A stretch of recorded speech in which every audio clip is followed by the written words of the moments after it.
ولله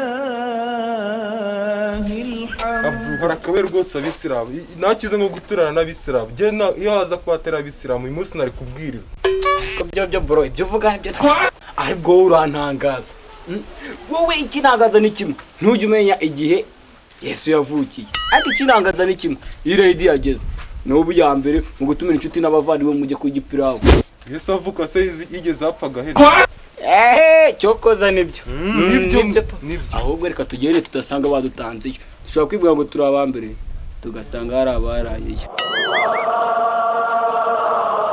Assalamu alaikum. Assalamu alaikum.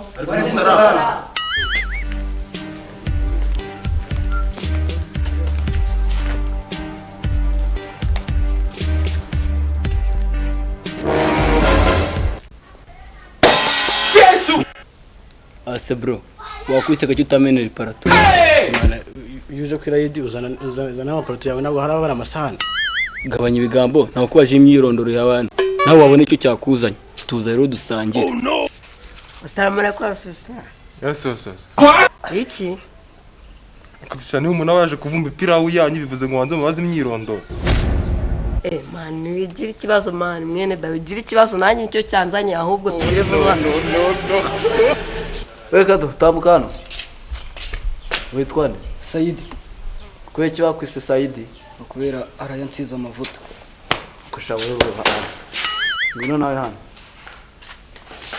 Akwitanga Hajad. Sanga ufite courage yo kumuceri. Tambuka sha. Nawe ngino hano. Yitwa Pilau Alahari. Kwe kiba kwise Pilau Alahari.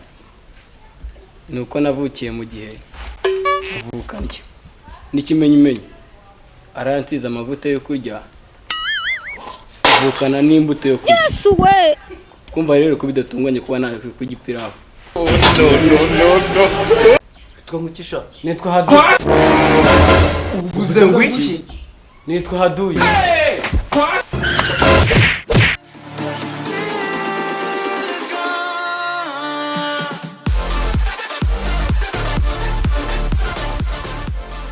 Crossfire.